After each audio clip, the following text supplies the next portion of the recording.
जय आरसीएम। कैसे हैं आप? झकास। मैं बहुत ओवरवेल्ड हूँ यहाँ पे आके। मैंने ना जिंदगी अभी तक काम करना चालू किया है आरसीएम में। अभी पापा के साथ ट्रैवल करना चालू किया है। बहुत कम बार होती है जहाँ पे मेरे को 360 डिग्री ऑडियंस होती है। 360 degree audience. So thank you so much. आपका बड़ा प्यार है। आप लोग इतना रिस्पेक्ट देते हो मुझे थोड़ा डाइजेस्ट नहीं होता क्योंकि करा मैंने कुछ नहीं है। जैसा कि पापा ने आप लोगों को बताया, एक्सपीरियंस आरसीएम का ज्यादा मेरे पास है नहीं। आप में से बहुत सारे लोग यहाँ पे हैं जो मेरे से ज्यादा जानते हैं आरसीएम के बारे में, और मैं आपको कुछ सिखा नहीं सकती आरसीएम के बारे में। बट एक चीज में एक्सपीरियंस मेरा ज्यादा है, वो है आरसीएम को करीब से देखने का, आरसीएम को जानने का। आरसीएम 23 साल का है, मैं 24 साल की हूँ, तो उस चीज का एक्सपीरियंस मेरे पास थोड़ा ज्यादा है। मैं जब भी स्टेज पे आती हूँ तो एक मोटिव के साथ आती हूँ कि मैं लोगों को मेरी स्टोरी बताना चाहती हूँ आरसीएम के थ्रू। सुनना चाहेंगे? पीछे वाले भी सुनना चाहेंगे? चलो, बात शुरुआत होती है जब मैं बहुत छोटी बच्ची थी। मैं बात कर रही हूँ 2nd 3rd ग्रेड की, जब मेरे को समझ में आने लगा था कि पापा कुछ ऐसा कुछ काम करते हैं। मुझे समझ में आने लगा था कि आरसीएम नाम की चीज है, क्योंकि लोग पागलपंती के साथ चिल्लाते रहते थे, जय आरसीएम जय आरसीएम जय आरसीएम। तब मेरे को समझ में आने लगा भाई जय आरसीएम जैसी कोई चीज है, ऐसा लगता था मुझे। उस समय 2nd ग्रेड की बच्ची को, 2nd 3rd ग्रेड की बच्ची को एक पापा मम्मी ने स्कूल के टूर पे भेजा, शिमला। कहाँ पे? शिमला भेजा। स्कूल का टूर लगा था शिमला में, और वहां के लिए मेरे मम्मी पापा ने मेरे को 200-300 रुपए दिए थे खर्ची के लिए। जब हम लोग वहां पे शिमला पहुंचे तो मेरी टीचर ने मेरे को बोला, ये जो 200-300 रुपए तुमको मम्मी पापा ने दिए हैं, इससे तुम तुम्हारे मम्मी पापा के लिए कुछ लेके आ जाओ। आप सब लोग करते हैं ऐसा? जब भी आप कहीं जाते हैं बाहर घूमने, फैमिली मेंबर्स के लिए कभी ना कभी कुछ लेके आते हैं, फिर आस पड़ोस मिलने वालों के लिए कुछ ना कुछ लेके आते हैं। मैंने भी वही किया। उस समय मेरी मम्मी के लिए मैं बहुत अच्छी शॉल लाई थी शिमला से, और मेरे पापा के लिए एक वुडन पेन लेके आई थी शिमला से। मुझे उसकी शक्ल सूरत अभी तक याद है, उसके ऊपर कार्विंग थी, शिमला शिमला लिखा हुआ, वुडन कलर का पेन था। मैं इतने प्यार से वो पेन लाई थी पापा के लिए, और जब मैं भिलवाड़ा आई, मैंने मेरे पापा को वो पेन दिया। मेरे पापा ने वो पेन फेंका और बोला, ये आरसीएम का नहीं है, मैं यूज नहीं करूंगा।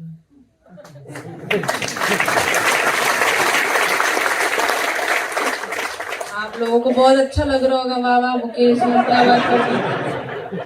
आप लोगों को बहुत अच्छा लग रहा है, पर आप समझो मैं छोटी सी बच्ची थी। मैंने डिसाइड कर लिया था मुकेश कोठारी के लिए कभी जिंदगी में कुछ करना ही नहीं, कभी कुछ नहीं करूंगी। डिसाइड कर लिया था। मतलब जय आरसीएम क्या पागलपंती चढ़ी रहती थी एकदम, ये जय आरसीएम जय आरसीएम। एक बार क्या हुआ था, हम बहुत छोटे हुआ करते थे, पापा का कॉल टाइम, मीटिंग का कॉल टाइम था पूरी टीम का 8 बजे सुबह। कुछ लोग इतने पागल थे, 5:30 बजे हमारे घर पे आ गए सुबह।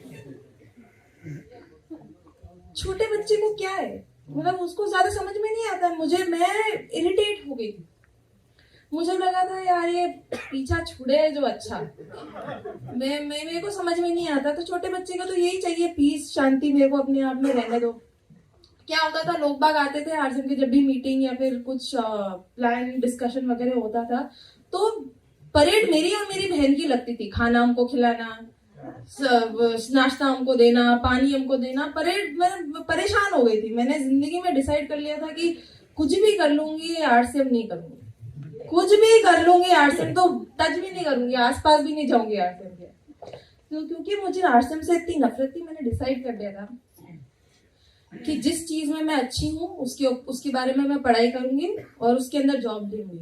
सब लोग ऐसा सोचते हैं, सब लोग ऐसा करते हैं। आप लोग पहले उसके बारे में पढ़ाई करते हैं, जिस चीज में आप अच्छे हो, जिस चीज के अंदर आपकी क्यूरियोसिटी है, आप पढ़ते हो उसके बारे में, और फिर उसी के अंदर आप जॉब लेते हो। मैंने वही किया। मुझे हमेशा से लगता था कि मैं फैशन में अच्छी हूँ, फैशन की मार्केटिंग में काफी अच्छी हूँ। जैसा कि पापा आप लोगों ने बताया ना, डिजाइनिंग अलग है, मार्केटिंग अलग है। मुझे हमेशा से लगता था मैं मार्केटिंग में अच्छी हो सकती हूँ, फैशन की। तो मैंने फैशन मार्केटिंग का कोर्स किया एसडी पार्सन से। Parsons school of design world का नंबर 1 डिजाइन कॉलेज है। आप लोग सर्च करेंगे, आप लोगों को पता लगेगा। मैंने अपनी माँ से डिग्री ली। जब मेरी ग्रेजुएशन खत्म हो गई तब मेरे को 3 कंपनी से ऑफर था। 3 कंपनी से ऑफर था, उनमें से एक कंपनी थी रेन ड्रॉप मीडिया, जो कि फिल्म स्टार्स और फिल्म की पब्लिसिटी करती थी। अभी आप लोगों को लग रहा है इसने सेलिब्रिटीज के साथ काम किया है, बड़े बड़े सेलिब्रिटीज के साथ काम किया है। मैं भी इसी चीज को देख के बहुत ज्यादा पागल हो गई थी। मैंने सोचा उस समय कि यार सेलिब्रिटीज के साथ काम करना किसको अच्छा नहीं लगता है, किसको उनके साथ बैठ के बात करना, किसको उनके मोबाइल नंबर सारे फोन में रखना, उनके घर पे जाके उनके साथ उनकी मूवीज देखना किसको अच्छा नहीं लगता। मुझे वो पार्ट बहुत अच्छा लगा और मैंने अपनी नौकरी उस सेक्टर में ले ली। शुरुआत के 6 महीने मुझे बहुत मजा आया, क्योंकि आपको समझाती हूँ, क्योंकि मैं फिल्म की पब्लिसिटी करती थी ना, तो जो फिल्म आज आप देख रहे हो वो मैं 6 महीने पहले फिल्म सेलिब्रिटी के साथ बैठ के ही देख लेती थी, या तो उनके घर में या फिर उनके स्टूडियोज में। ये मेरी लाइफस्टाइल हुआ करती थी, हर एक पार्टी में इनवाइट होना, क्योंकि जहाँ पे मीडिया का काम था, जहाँ पे मीडिया 24/7 चलता है, जहाँ पे मीडिया वहाँ पे मैं। मुझे बहुत अच्छा लगता था शुरुआत के दिनों में। शुरुआत के 6 महीने में मुझे ऐसा लगा था मम्मी पापा से छुटकारा मिल गया। अरे वाह, कितनी अच्छी लाइफस्टाइल है मेरी, तो जबरदस्त मजा आ गया, पैसे भी अच्छे आ रहे हैं। पापा मम्मी कुछ बोल ही नहीं सकते, क्या ही बोलेंगे, अब तो मेरे पैसे, कुछ नहीं बोल सकते। But little did I know, 6 महीने के बाद मेरा एक प्रमोशन लगा और मेरे को और बड़ी सैलरी मिलने लगी। पर वो मेरे को रियलाइज नहीं हुआ कि अगर मेरी सैलरी बढ़ेगी तो वर्कलोड भी तो बढ़ेगा। मेरा वर्कलोड बढ़ गया बहुत ज्यादा। आप मानेंगी नहीं, मैं अकेली लड़की बॉम्बे जैसी शहर में रहती थी अकेले, और मैं रोज सुबह 8 बजे घर से बाहर निकलती थी और रोज रात में 3 बजे घर पे आती। मर गई थी मैं काम करते करते। ऐसा तो था नहीं कि मैं काम नहीं कर रही हूँ, मेरे को कोई जबरदस्ती पैसे दे रहा है, ऐसा तो था नहीं। मैं काम कर रही हूँ इसलिए पैसे मिल रहे हैं मुझे, पर किस चीज के लिए मिल रहे थे? मैं एंजॉय भी नहीं कर सकती थी। सैटरडे संडे मेरे को ऑफ नहीं मिलता था। मेरे को मम्मी पापा से मेरी एक हफ्ते में एक बार बात हो जाए, वही बहुत बड़ी बात हुआ था। खुद के लिए टाइम नहीं था। जिस नौकरी को मैं इतना प्यार करती थी, उस नौकरी से मुझे प्यार नहीं आता, क्योंकि मैं सिर्फ अब उठ के बस काम खत्म करना चाहती थी। बस ये मेरी लाइफस्टाइल हो चुकी थी। मैं क्यों कर रही थी मुझे नहीं पता। उस समय क्या हुआ कि मुझे एक बात याद आई पापा की। मैं जब ये नौकरी ले रही थी ना, तब मेरे को पापा हमेशा बोलते थे कि तू 2 साल काम तो करके देख ले, तुझे समझ में आ जाएगा तेरी नौकरी में और मेरी चीज में क्या डिफरेंस है। तो मैं क्या कंपैरिजन खूब करती थी, अभी भी करती हूँ पापा से, खूब कंपैरिजन करती थी। मुझे रियलाइज हुआ कि यार मेरे ऐसा तो है नहीं कि मैं मेरे पापा से बहुत ज्यादा कमा रही हूँ। मेरे पापा मेरे से ऑब्वियसली बहुत ज्यादा कमाते हैं, पर मेरे पापा आराम से काम करते हैं, लगन के साथ काम करते हैं, पैशन के साथ काम करते हैं। जिस चीज में मेरे लगन ही नहीं है, पैशन ही नहीं है, मैं कैसे काम करूं? मैंने मेरे पापा को सिर्फ वैसे ही काम करते हुए देखा है, मस्ती में काम करते हुए देखा है, और मेरे वो काम में मेरी मस्ती रही नहीं थी। उस दिन मैंने ऐसा सोचा कि शायद मेरे पापा जो करते हैं वो ठीक ही है। बस ऐसा लगता था कि जो करते हैं वो ठीक ही है, फिर भी मेरे लिए नहीं है। ये मेरा फर्स्ट रियलाइजेशन था कि ठीक है, आरसीएम है, कुछ कर लेंगे, ठीक है। बट फिर 1 साल हो गया मेरी नौकरी को। 1 साल खत्म होने के बाद कुछ ऐसा हुआ जो बहुत बड़ा डिसीजन था मेरा आरसीएम करने के पीछे। बहुत बड़ा, ये सबसे बड़ा रीजन था मेरा कि मैंने डिसाइड कर लिया कि शायद आरसीएम से बेटर कुछ है नहीं। मैं बात कर रही हूँ एआई की, आर्टिफिशियल इंटेलिजेंस की। आप में से कितने लोगों को आर्टिफिशियल इंटेलिजेंस के बारे में पता है? काफी लोगों को पता है। जिन लोगों को पता नहीं है मैं आपको समझाती हूँ, सब्र रखिए। मैं अगर नहीं आए समझ में तो बताना। सिंपल सी भाषा में आर्टिफिशियल इंटेलिजेंस को अगर समझाना चाहूँ तो आप लोग जब छोटे बच्चे हुआ करते थे तब आप सोचते थे कि यार जब मैं बड़ी होंगी या फिर होऊंगा तब मेरा सारा काम एक कंप्यूटर करने लग जाएगा। सोचते थे ऐसा? सो गए क्या सब लोग? सो गए सब लोग? सोचते थे कि नहीं सोचते थे ऐसा कि कभी ना कभी कोई कंप्यूटर, जितनी भी सारी चीजें आज मैं कर सकता हूँ वो एक रोबोट करने लगेगा या फिर एक कंप्यूटर करने लगेगा। मेरी नौकरी में मेरे साथ ऐसा होने लग गया। विदिन 1 ईयर किसी को पता नहीं था कि चैट जीपीटी नाम की कोई चीज आ जाएगी, किसी को नहीं पता। चैट जीपीटी के अंदर क्या होता है, जैसे आप लोगों को पापा ने बताया ना, पब्लिसिटी में क्या जर्नलिस्ट के साथ भी काम करना होता है। तो कई बार फिल्म्स के ऊपर जब भी आप आर्टिकल पढ़ते हैं तो कई बार उनका पब्लिसिस्ट लिखता है, तो वो आर्टिकल्स मेरे को लिखने पड़ते थे।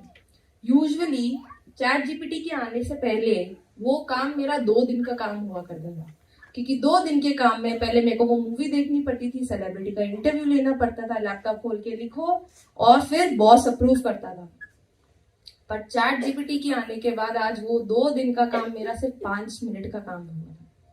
सिर्फ 5 मिनट में जो काम मेरे को 2 दिन लगते थे ना जिस काम में, वो 5 मिनट में हो जाता था, क्योंकि मैं कंप्यूटर को बोलती थी देख भाई ऐसा ऐसा है, ऐसा ऐसा लिखना है, इसके ऊपर एक आर्टिकल लिख दे। इतना अच्छा आर्टिकल लिखता था बॉस, एक ही बार में अप्रूव कर देता था, इतना अच्छा आर्टिकल। उस समय मेरे को रियलाइज हुआ कि ये तो मेरी नौकरी का सिर्फ एक पार्ट है जो एक कंप्यूटर कर सकता है।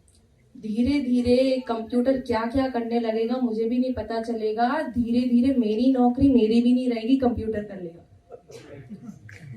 बट मैंने आपको बताया ना, पापा से कंपैरिजन करने की बहुत कोशिश थी, तो मैं पढ़ रही थी, बहुत ज्यादा इसके बारे में पढ़ रही थी। तब पता चला कि सिर्फ और सिर्फ डायरेक्ट सेलिंग ही ऐसा बिजनेस है जो कभी कोई कंप्यूटर आपके हाथ से ले ही नहीं सकता।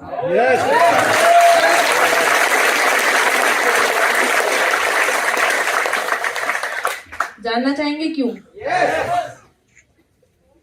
जो लोग नहीं जानना चाहते वो चलो बताती हूँ। Direct selling at core, direct selling का मतलब ही ह्यूमन कनेक्शन से है। आप जब भी किसी इंसान से बात नहीं करोगे, ह्यूमन इमोशंस नहीं समझोगे, ह्यूमन इंटरेक्शन नहीं करोगे, जब भी किसी से बात नहीं करोगे तो डायरेक्ट सेलिंग हो ही नहीं सकती। आपने कभी किसी कंप्यूटर को बात करते हुए देखा है? तो कैसे कोई कंप्यूटर डायरेक्ट सेलिंग कर सकता है? हमें शुरुआत से सिखाया जाता है कि कंप्यूटर को सिर्फ 0 और 1 समझ में आता है। क्या? 0 और 1, वही कोड समझ के आज कंप्यूटर जो कुछ भी कर सकता है वो कर सकता है। पर कभी कोई कंप्यूटर ह्यूमन इमोशन समझ ही नहीं सकता। आपकी क्या प्रॉब्लम है, मेरी क्या प्रॉब्लम है, उसके अकॉर्डिंग मैं आपको एक प्रोडक्ट बताऊं, ऐसा कभी कोई कंप्यूटर कर ही नहीं सकता, क्योंकि कंप्यूटर को डेटा चाहिए रहता है, हिस्ट्री चाहिए रहती है, इमोशन नहीं समझ में आते कंप्यूटर को। जब मुझे ये चीज समझ में आई, मुझे लगा ये बहुत ज्यादा फ्यूचरिस्टिक है। मेरी नौकरी तो धीरे धीरे चली जाएगी, और मुझे पता है आज तो विदिन 1 ईयर एक कंप्यूटर मेरी नौकरी करने लगा है। धीरे धीरे क्या हो जाएगा पता नहीं चलेगा। अभी जैसे आप में से कितने लोग फार्मर्स हैं? यहाँ पे कोई फार्मर है? और क्या क्या ड्राइवर्स वगैरह हैं यहाँ पे? कुछ नौकरी करते हैं। तो जैसे आप लोगों को बताना चाहूंगी मैं, अगर आपको लग रहा है कि ड्राइविंग का बिजनेस कहाँ जा रहा है, कहीं नहीं जाएगा, कभी कोई कंप्यूटर कर ही नहीं पाएगा, पर कर रहा है ना। टेस्ला ने ऐसी गाड़ी बना दी है जो ऑटोमेटिक चलती है, किसी ह्यूमन की जरूरत नहीं होती है। फार्मर्स, अगर कोई फार्मर है तो उनको बताने में बहुत खुशी होगी कि ऐसे फार्म डेवलप्ड हो गए जहाँ पे रोबोट्स ही काम करते हैं, एक भी इंसान काम नहीं करता। वो रोबोट जाता है, एक बीम फेंकता है उसके ऊपर, प्लांट के ऊपर, पता लगा लेता है इसको क्या बीमारी है, पेस्टिसाइड की जरूरी है, कितना पानी की जरूरी है, फ्रूट निकालना है या नहीं निकालना है, सब कुछ पता कर लेता है। तो अभी शायद इंडिया में ये चेंज धीरे धीरे हो रहा है, बट विद इन 5 years ये चेंज बहुत ज्यादा तेज हो जाएगा। मेरे को ये जब चीज रियलाइज हुई, मुझे लगा कि आगे पीछे मुझे आरसीएम में कुछ ना कुछ तो करना पड़ेगा। मेरे पापा के पास बहुत सेट, मैं लकी हूँ कि मेरे पापा ने मेरे को एक सेट बिजनेस करके दिया है। आप भी वो अपने बच्चों के लिए चीज कर सकते हैं।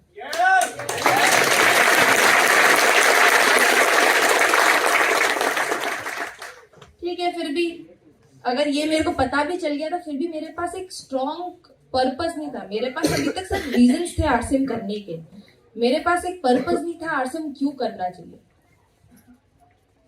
फिर एक दिन क्या हुआ, ये मेरी नौकरी को 1.5 years हो चुके थे। मैं आपको अभी की बात बता रही हूँ, मार्च पिछले साल की बात बता रही हूँ। सब लोगों ने प्रियंका चोपड़ा का नाम सुना है? yes!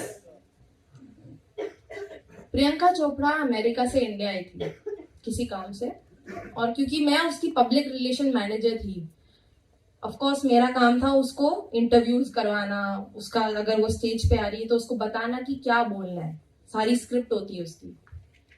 क्योंकि इतना बड़ा प्रोग्राम था तो मेरी कंपनी की जो बॉस थी, जिस कंपनी में मैं काम कर रही थी, उस कंपनी की बॉस भी आई उस प्रोग्राम में।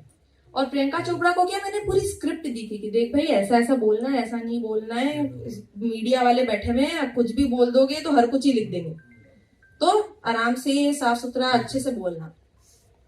प्रियंका चोपड़ा को बुलाया, वो स्टेज पे आई, बोलने लगी। बोलते बोलते उसने कुछ ऐसा बोल दिया जिसको नहीं बोलना चाहिए था, और मेरी बॉस मेरे ऊपर चढ़ना चालू। मेरी बॉस ने, तेरा दिमाग खराब है, तेरे को बताया तो था कि ऐसा ऐसा नहीं बोलना है, नहीं तो जर्नलिस्ट हर कुछ लिख देंगे। मेरी क्या मिस्टेक, प्रियंका चोपड़ा का मुंह है, आएगी बोलेगी जाएगी, मेरी क्या मिस्टेक, मैंने तो बता दिया। इसमें मेरी कैसे मिस्टेक हो गई? जब उसने आया है, मैंने स्क्रिप्ट दे दी है, इसमें कैसे मेरी मिस्टेक हो गई? सारे बॉस ऐसे ही होते हैं, खड़ूस, सारे बॉस समझते ही नहीं है रीजन, एक भी रीजन नहीं समझते। मेरी बॉस ने, जो मेरी मिस्टेक भी नहीं थी, उसके ऊपर मेरे को इतना रुलाया उस दिन। लड़कियां समझेंगी, उस दिन मैंने काजल मस्कारा पहन रखा हुआ था, रोते रोते सब कुछ साथ में आता था। पैंडा, किसी पैंडा को देखा है किसी ने? पैंडा कैसी लग रही थी, पैंडा एकदम काला काला आंखें, एकदम ऐसी ऐसी हो गई। इतना रुलाया मेरी बॉस ने मुझे। उसी दिन रात में 12 o'clock के पास मैंने पापा को फोन किया और मैंने पापा को बोला, पापा मैं क्यों कर रही हूँ ये नौकरी, मुझे बिल्कुल भी अच्छी नहीं लग रही है। एक मतलब मजदूर की तरह काम करवाए जाते हैं, काम करवाए जाते हैं, रीजन भी नहीं समझते। मुझे बिल्कुल भी मजा नहीं आ रहा है, मैं किसके लिए कर रही हूँ ये नौकरी। आप मेरे को बताओ, अगर मैंने फ्यूचर में कभी डिसीजन बनाया आरसीएम करने का तो आप मेरा साथ दोगे? पापा ने बोला अभी के अभी नौकरी छोड़ो और आरसीएम चालू कर दे।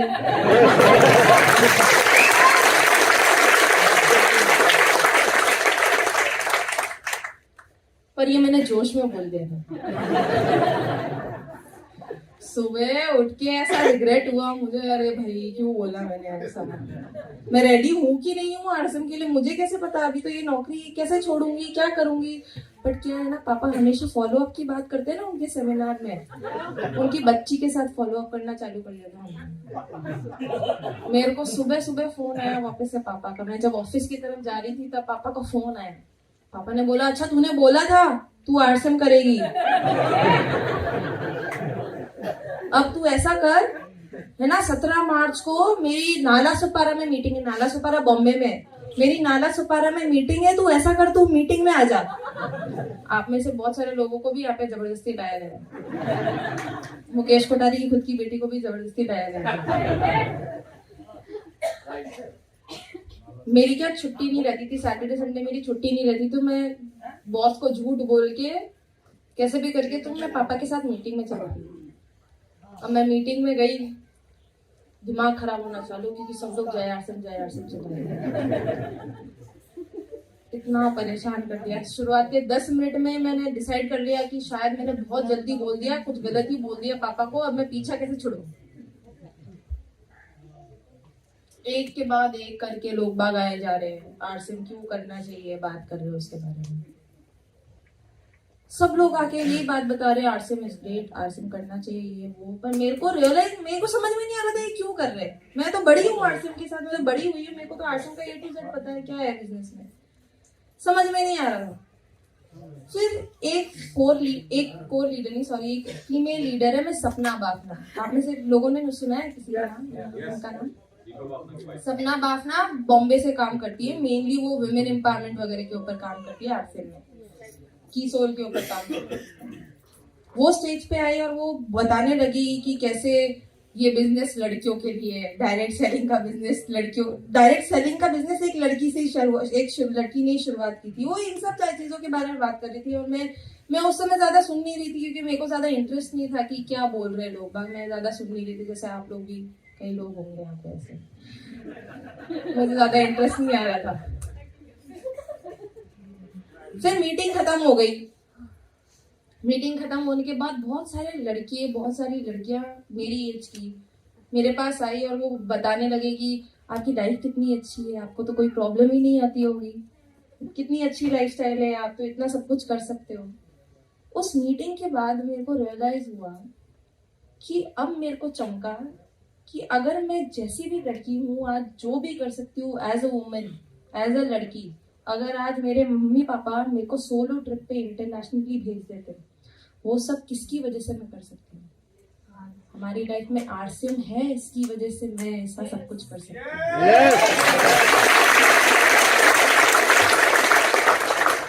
अगर हमारी लाइफ में आरसीएम नहीं होता, अगर पापा आरसीएम नहीं करते, तो आज जो कुछ भी मैं एज ए लड़की कर पाई हूँ वो मैं कभी नहीं कर पाती, कभी भी नहीं कर पाती। मैंने जो भी मेरे करियर के थ्रू सीखा मैं कभी नहीं सीख पाती। और जब ये मेरे को रियलाइज हुआ ना, तब मैं चाहती थी कि ये स्टेज जो आज मैं यहाँ पे जहाँ पे हूँ, वो स्टेज में बाकी लड़कियों को भी एक्सटेंड करना चाहूंगी। क्योंकि अगर मेरी लाइफ में सिर्फ आरसीएम की वजह से इतने सारे चेंजेस आ सकते हैं, तो बाकी सारी महिलाओं की लाइफ में क्या क्या हो सकता है।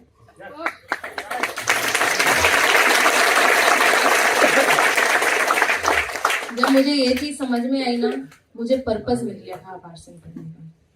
मुझे पर्पस जैसे ही मिला, मैंने खुद पापा को फोन किया और पापा को बोला कि पापा, मैं 17 मार्च को है ना पेपर ही डाल रही हूँ, अपने कंपनी में रेजिग्नेशन लेटर डाल रही हूँ। 1 मई से आरसीएम फुल टाइम करना चालू कर दूंगी।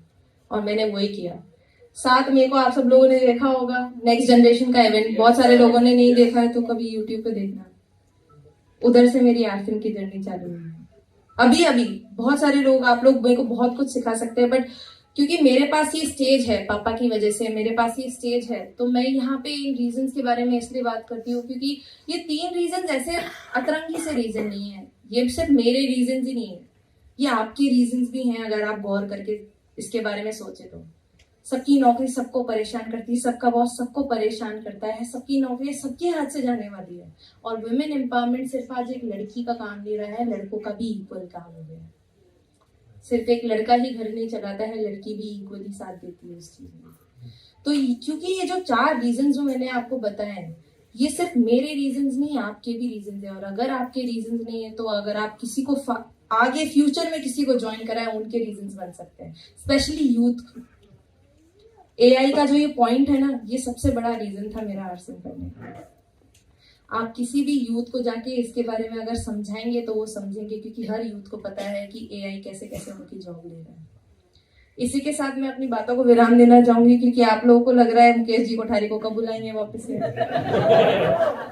आप लोग यही सोच रहे हैं कि किसको माइक पकड़ा दिया, इसके लिए तो नहीं आए थे हम। But anyways, thank you so much, आप लोगों ने मेरे को सुना।